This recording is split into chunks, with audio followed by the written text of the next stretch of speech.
আসসালামু আলাইকুম। আমি একটা ভিডিওতে বেনজিরকে নিয়ে তার নজিরবিহীন কর্মকাণ্ডের কারণে আলোচনা করতে করতে ওই ৩১ মিনিটের বেশি কথা বলে ফেলেছি, কিন্তু আসল কথা বলা হয়নি। বুঝতে পেরেছেন? ৫ই আগস্ট ২০২৪ সালের পর বাংলাদেশের মানুষের সাথে কথা বলতে পারাটা আমার জন্য একটা স্বর্গীয় অনুভূতি। আমার কাছে মনে হয় বাংলাদেশের মানুষের সাথে আমি শুধু কথাই বলি।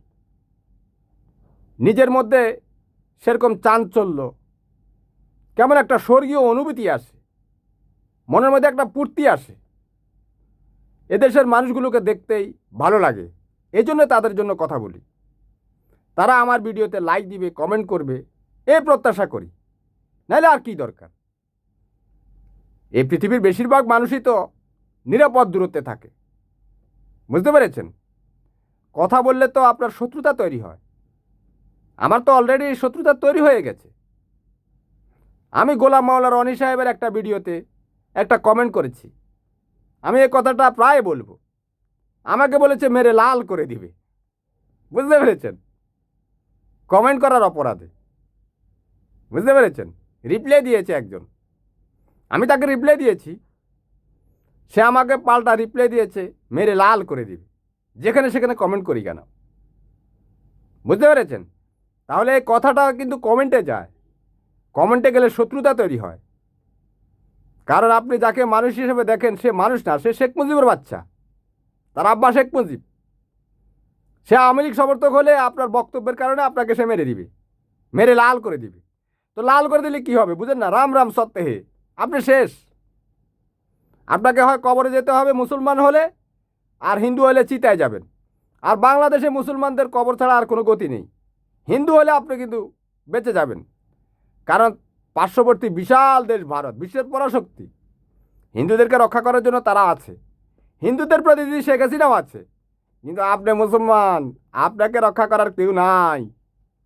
5ই আগস্ট 2024 সালের আগ পর্যন্ত আপনি যদি আপনাকে রক্ষা করার জন্য রাস্তায় নেমে না আসতেন, এদেশের আলোকিত স্বর্গীয় মানুষগুলো যদি 5ই আগস্ট 2024 সালে রাস্তায় আবাবিলের মতো নেমে না আসতো, কেউ রক্ষা করার ছিল না। সবাই কিন্তু দাঁড়িয়েছিল অশ্রু শশ্রু নিয়ে। বুঝতে পেরেছেন? শেখ হাসিনার গদি পাহারা দেওয়ার জন্য সবাই দাঁড়িয়েছিল। আমাদের দেশপ্রেমিক সেনাবাহিনী, বিমান বাহিনী, নৌবাহিনী, তারা লোকান্তরে পর্দার আড়ালে কাজ করেছে। বুঝতে পেরেছেন?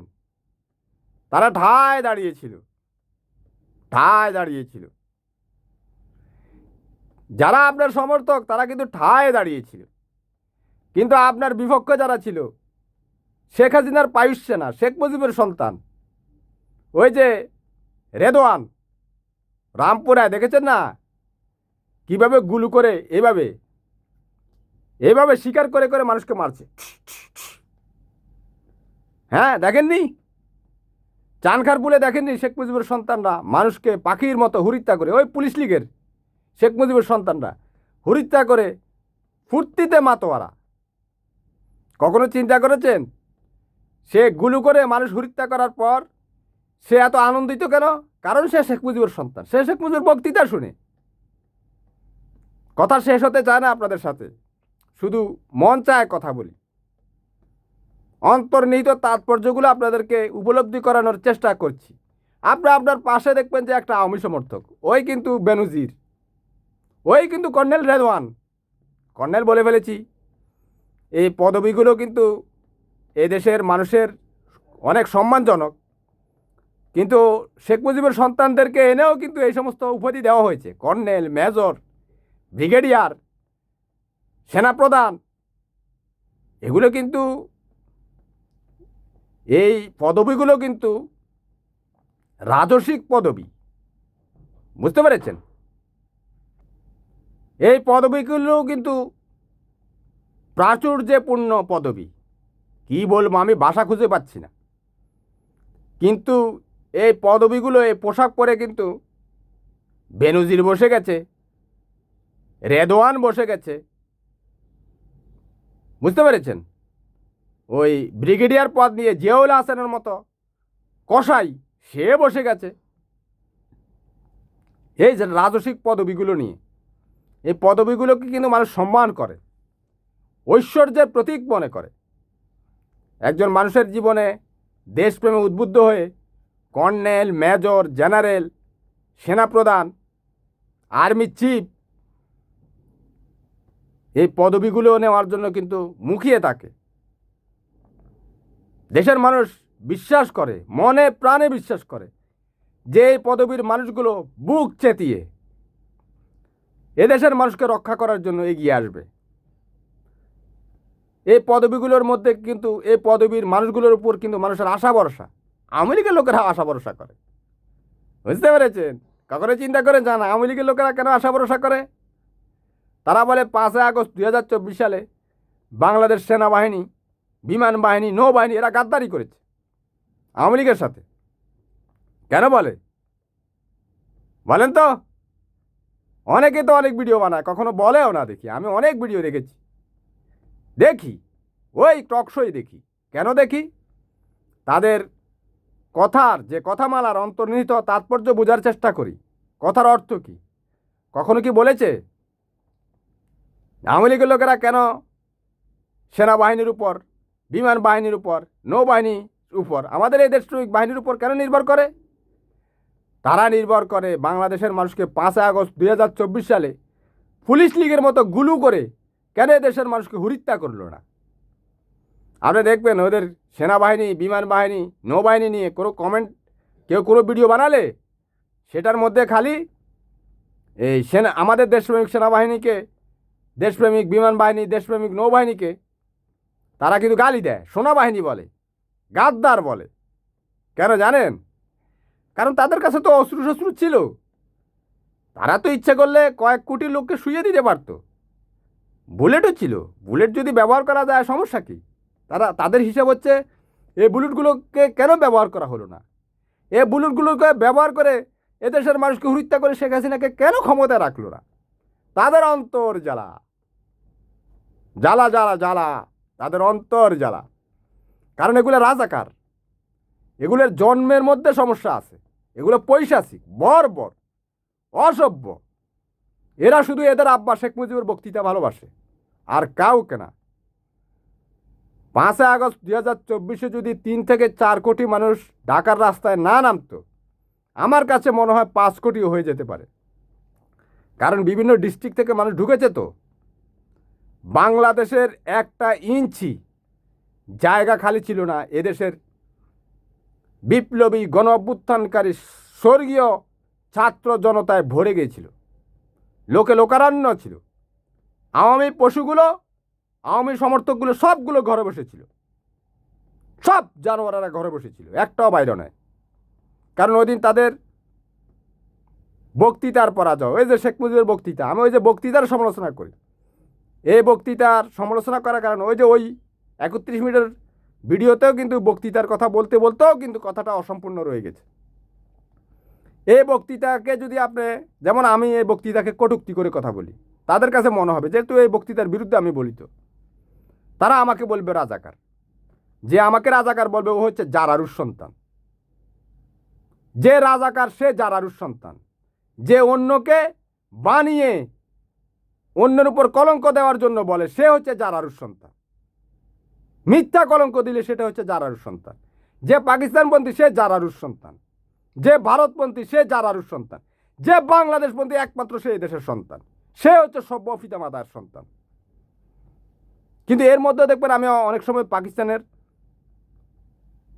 মনে হচ্ছে যেন পাকিস্তানের পক্ষে কথা বলি। না, আমি পাকিস্তানের পক্ষে কথা বলি না।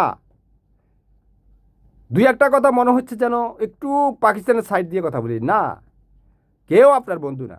পাকিস্তান আপনার বন্ধু কখনোই না। আপনার পাশের লোকটাও আপনার বন্ধু না। আপনার পাশের বাড়ির ছেলেটা সুযোগ পেলে রাত্রে আপনার মেয়ে যদি ওয়াশরুমে যায় শুটকি মেরে দিবি। এদেশে, এই পৃথিবীতে সবাই সবার স্বার্থ নিয়ে বসে আছে। কে কার শুটকি মারবে? হ্যাঁ, এর মধ্যেও কিছু ভালো মানুষ আছে, সেটা আপনার দূরদৃষ্টি, অন্তর্দৃষ্টি দিয়ে সেটাকে বের করে নিয়ে আসতে হবে।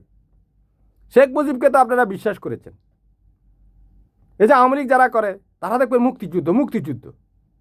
শেখ মুজিব মুক্তিযুদ্ধ, শেখ মুজিব জেল খেটেছে, কথা এগুলো বারবার প্রসঙ্গে আসবে। আমাদের স্বর্গীয় নেত্রী বেগম খালেদা জিয়া তো জেল খেটেছে, তো উনি শেখ মুজিবের চেয়ে কম কোথায়? আমি চালা চামুন্ডারা বলো, পাকিস্তান ভাগ করে বা প্রধানমন্ত্রী হওয়ার জন্য ৭১-এর পরে তো প্রধানমন্ত্রী হয়েছে শেখ মুজিব, তো পাকিস্তান ভেঙে যাওয়ার পরে তো এই শেখ মুজিব বাংলাদেশের প্রধানমন্ত্রী হয়েছে। কিন্তু আমাদের স্বর্গীয় নেত্রী বেগম খালেদা জিয়া তো অন্য আরেকটা বাংলাদেশ বানিয়ে প্রধানমন্ত্রী হয়নি, উনি পূর্ণ বাংলাদেশের প্রধানমন্ত্রী হয়েছেন।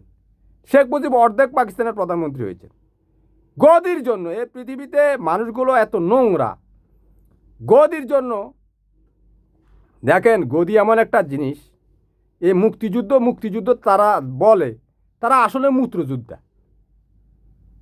বুঝতে পেরেছেন? অর্থাৎ গদিতে বসতে হলে অন্তত দেশ ভাগ করে হলেও বসতে হবে। তো আমাদের স্বর্গীয় নেত্রী বেগম খালেদা জিয়া তো এতটা বছর কষ্ট করেছে, তার নেতা কর্মীরা গুম খুনু হত্যার শিকার হয়েছে, সে তো দেশ ভাগ করে প্রধানমন্ত্রী হতে চায়নি। সে তো ইচ্ছা করলে গোপালগঞ্জের বিপক্ষে আলাদা দেশ গঠন করে আবার মুক্তিযুদ্ধের ঘোষণা দিয়ে প্রধানমন্ত্রী হতে পারত, কিন্তু উনি গোপালগঞ্জের পৈশাচিকতাকে পরাজিত করার প্রয়াসে ছিলেন। গোপালগঞ্জের মানুষ এখন বিচ্ছিন্নতাবাদী হয়ে গেছে। গোপালগঞ্জের মানুষ এখন একটা বিচ্ছিন্ন দ্বীপের মানুষ, 99%। গোপালগঞ্জের 99% মানুষ মূর্খ মূর্খ মূর্খ। কারণ শেখ মুজিবের বক্তৃতা শুনে, আর শেখ মুজিবের বক্তৃতা শোনার পর সেটা আবার মানুষ থাকে নাকি রে বেটা? দেখতে মানুষের মতো হইলে হবে বেটা? আওয়ামী লীগ শেখ মুজিবের ছাওয়াল, শেখ মুজিবের ছাওয়াল হলে ওরা অনেক খুশি। আওয়ামী লীগের লোকেরা শেখ মুজিবকে আব্বা বলতে পারলে তারা গর্বে গর্ভবতী হয়ে যায়, বুঝতে পেরেছেন? এ কারণে তারা শেখ মুজিবকে জাতির আব্বা বলে। সংবিধান লেখছে ফাদার অফ নেশন। আরে কাউকে ভালোবাসতে হলে তাকে আব্বা বলতে হয় নাকি? আব্বার লগের সম্পর্ক হচ্ছে রক্তের সম্পর্ক, শুক্রাণুর সম্পর্ক। এই সমস্ত মূর্খরা কখনো উপলব্ধিও করে নাই যে আব্বা কিভাবে হয়। আর আব্বা হয় মায়ের সাথে শারীরিক সম্পর্ক করলে। এইটুকু মূর্খতা, এদের মধ্যে এইটুকু জ্ঞান নাই। শেখ মুজিবকে ফাদার অফ নেশন লিখছে সংবিধানে, গর্বে গর্ভবতী। এ কারণে শেখ মুজিবকে ফাদার অফ নেশন বলে। একটা মানুষকে ভালোবাসতে হলে তাকে আব্বা বলতে হয়। আমি তো জিয়াউর রহমানকে ভালোবাসি, কই আমি তাকে আব্বা বলেছি? বুঝতে পেরেছেন? মূর্খ না আওয়ামী লীগের লোকগুলা? পৃথিবীতে এমন মূর্খ আপনি কোথাও খুঁজে পাবেন না। আমার ভিডিও তো এখনো আপনাদের কাছে পৌঁছায়নি, আস্তে আস্তে উপলব্ধি করবেন। শেখ মুজিব ঠিক আছে, বক্তৃতা দিয়েছে, তোমাদের কাছে ভালো লাগে, ওকে ভালোবাসো, আরাধনা করো, কিন্তু তাকে আব্বা বলতে হবে। মায়ের স্বামীর সমকক্ষ আব্বা বলি আমরা মায়ের স্বামীকে, এই জিনিসটা এরা বুঝে না। শেখ মুজিবকে আব্বা বলে কারণ শেখ মুজিবের শুক্রাণু দিয়ে শেখ হাসিনার সৃষ্টি হয়েছে। এই কারণে শেখ মুজিব শেখ হাসিনার আব্বা। আওয়ামী লীগ যারা করে তারা যে শেখ মুজিবকে ফাদার অফ নেশন বা জাতির পিতা বলে, শেখ মুজিব তাদের কেমন আব্বা হলো? আরে শেখ মুজিব সাহেব শেখ হাসিনাকে ফয়দা করেছে, মানে জন্ম দিয়েছে ফজিলাতুন নেসার সাথে শারীরিক সম্পর্ক করে। অন্যভাবে নিয়ে না, আপনারা তো এতেও আবার ক্ষিপ্ত হয়ে যাবেন। পৃথিবীর প্রত্যেকটা মানুষ সৃষ্টি হয়েছে শারীরিক সম্পর্কের মাধ্যমে। গরু ছাগলও কিন্তু শারীরিক সম্পর্কের বাইরে সৃষ্টি হয় না। এমনকি নেড়ি কুকুরও কিন্তু শারীরিক সম্পর্ক ছাড়া সৃষ্টি হয় না। আপনারা অন্যভাবে নিয়েন না, ক্ষমা সুন্দর দৃষ্টিতে দেখবেন। কুত্তি আপনার শারীরিক সম্পর্ক ছাড়া, ওরা রাস্তাঘাটে দেখবেন শারীরিক সম্পর্ক করে। নির্লজ্জ, কথা বুঝতে পেরেছেন?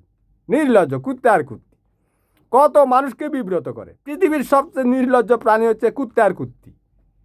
ঘটনা হয়েছে কি, ওদের শারীরিক সম্পর্কের যখন প্রয়োজন হয় তখন ঢাকা শহরে রাস্তাঘাটে কুত্তা আর কুত্তি শারীরিক সম্পর্ক করে। কারণ তার তো লুকিয়ে বেডরুমে গিয়ে শারীরিক সম্পর্ক করার কোনো ওয়ে নাই। কত অসহায় আমরা! এমন একটা জাতি কুত্তা কুত্তির জন্য একটা নিরাপদ শারীরিক সম্পর্ক করার জায়গা পর্যন্ত তৈরি করতে পারি নাই।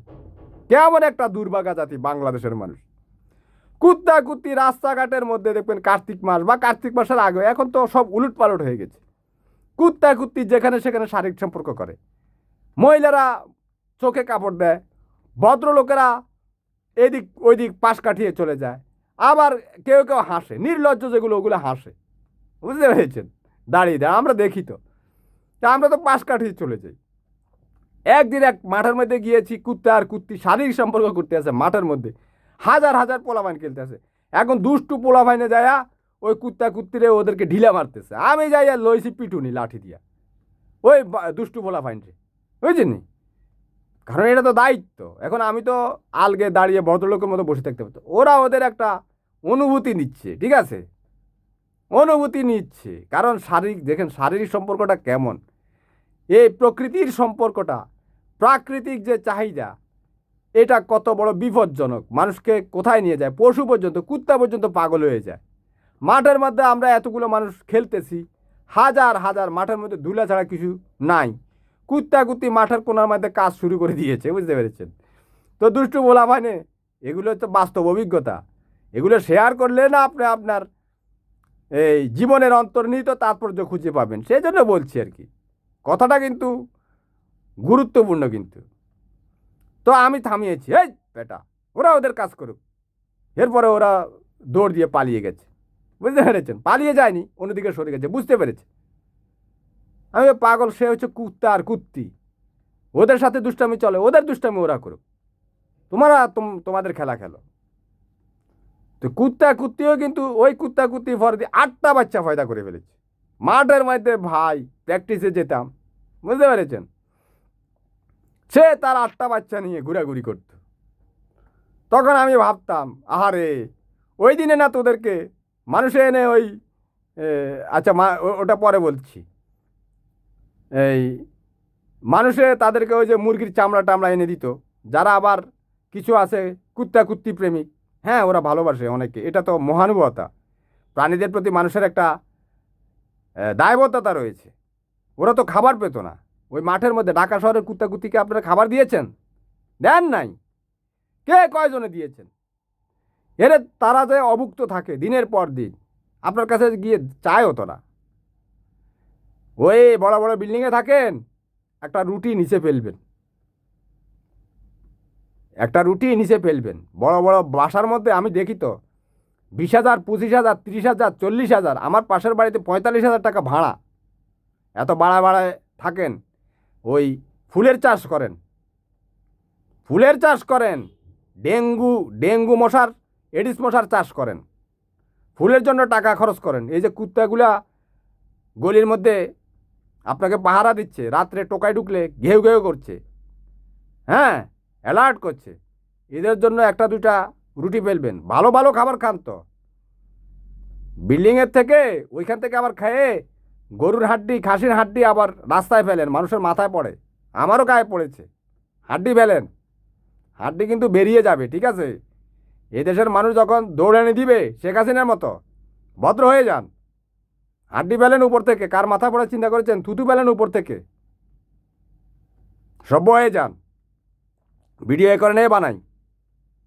তো বেনজিরের কথা থেকে অন্য কথায় চলে গেলাম, এগুলো বলা দরকার, না হলে তো আমরা ওই সত্যিকার যে রুচিশীল মানুষ সেটা হতে পারবো না। তো মানুষকে মানুষ হতে কিন্তু সময় লাগে, ঠিক আছে? মানুষ সৃষ্টি সে রাজীব। তো হাড্ডি ফেলবেন না, ওই হাড্ডি তো কুত্তা খাইতে পারে না, ওইটা খাইতে অনেক কষ্ট হয়। ওই যে ঝোল টোল আছে না, মাংস যে খান, মাংসের ঝোল টোল যেটা প্লেটের মধ্যে লাগিয়ে থাকে, রুটিটাকে একটু ওইটার মধ্যে মাখিয়ে দিবেন, প্রোটিনের গ্রান পেলে কিন্তু কুকুরে খেয়ে ফেলবে।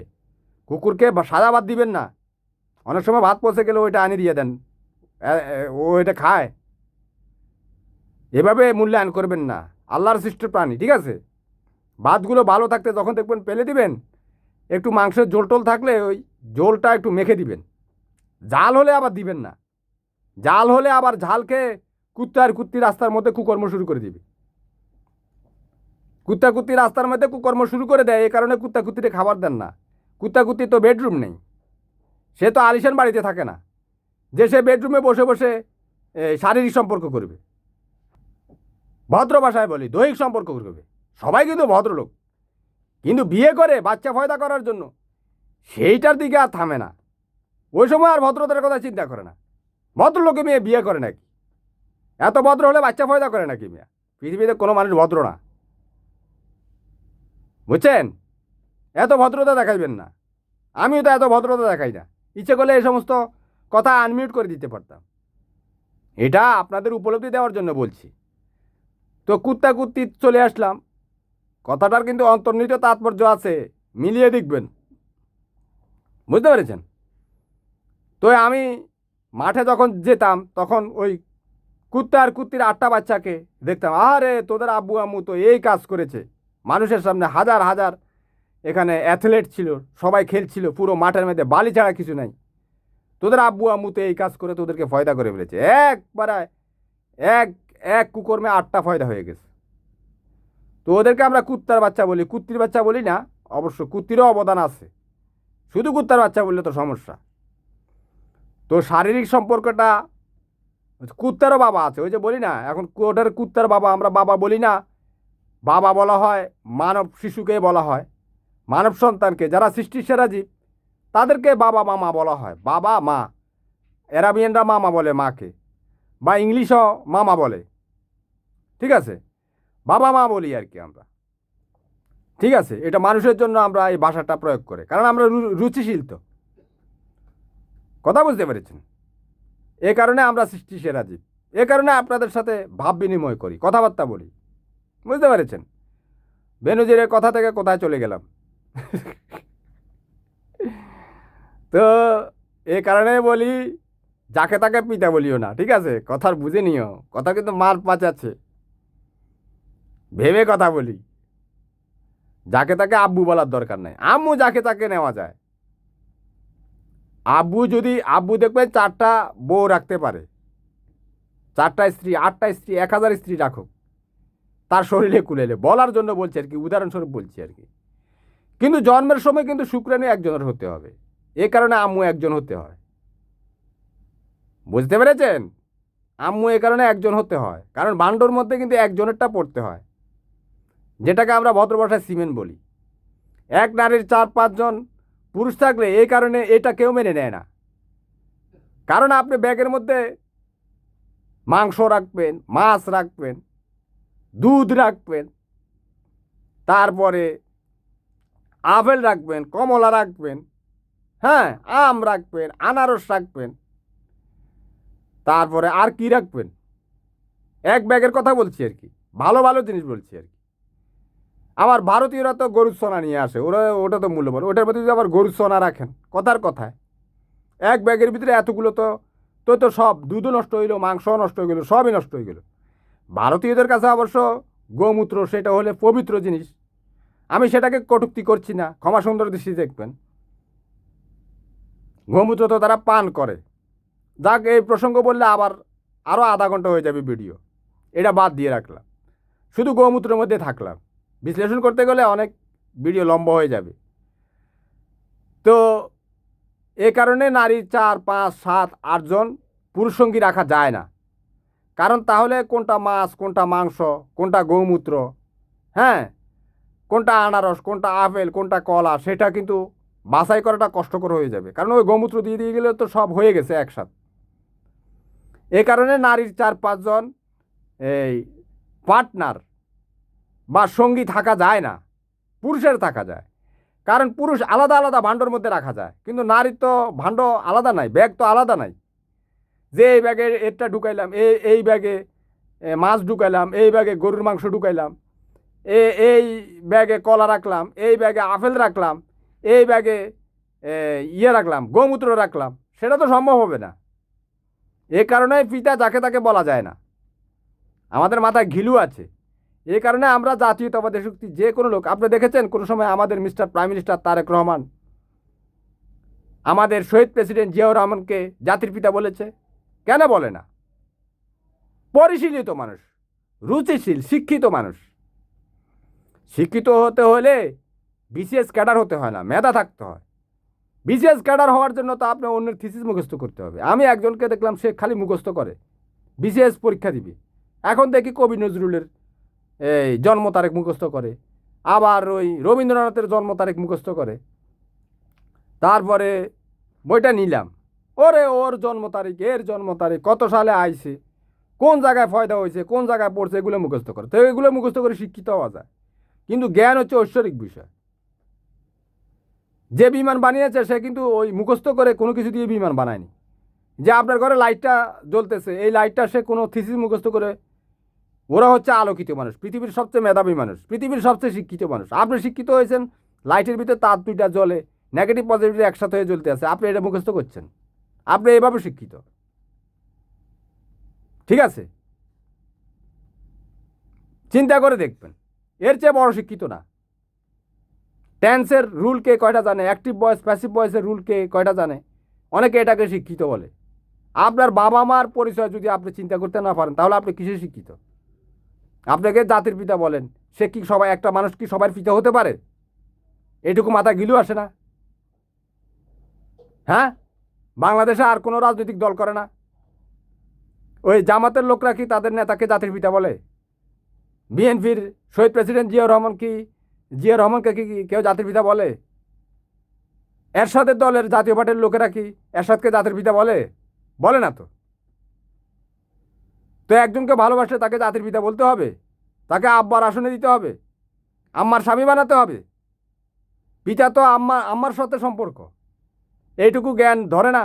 না, বক্তৃতা শুনে পাগল হয়ে গেছেন? হ্যাঁ, শেখ মুজিবুর বক্তৃতা ভালো লাগে, এ কারণে তোকে আব্বাও বলা যায়। এ কারণে এক কথা থেকে আর কথা মেরে দিই, বুঝতে পেরেছেন?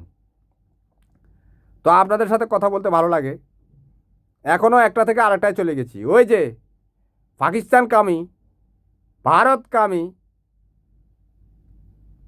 বাংলাদেশ কামি, স্বাধীনতা কামি, সেই কথাটা কিন্তু আবার বলা হলো না।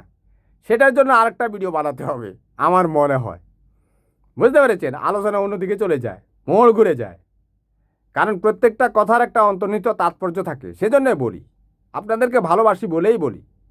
আওয়ামী লীগের লোকরা তারা ক্ষিপ্ত হবেন না, কাউকে ভালোবাসার জন্য আব্বা বলতে হয় না। আপনি বললে আব্বা বলেন, কিন্তু আপনার আব্বা বলে আরেকজনের মাথায় বাড়ি দিবেন কেন? সেটা তো আপনি করতে পারেন না। আপনি যাকে তাকে আব্বা বলেন, আমার কি যায় আসে, কিন্তু আপনি আমার মাথায় বাড়ি দেওয়ার জন্য বসে থাকবেন কেন? আরেকজনের মাথায় বাড়ি দেওয়ার জন্য বসে থাকবেন কেন? আব্বাকে ভালোবাসলে আরেকজনের মাথা বাড়ি দিতে হয়, বেনজির হতে হয়? বেনজিরকে দিয়েও বলা হলো না স্বাধীনতা কামি, ভারত কামি, পাকিস্তান কামি, বাংলাদেশ কামি, সেটাও বলা হলো না। সেটা আরেক ভিডিওতে বলছি। হ্যাঁ, আল্লাহ হাফেজ, ততক্ষণে ভালো থাকবেন। যার ভালো লাগবে সে শুনবেন।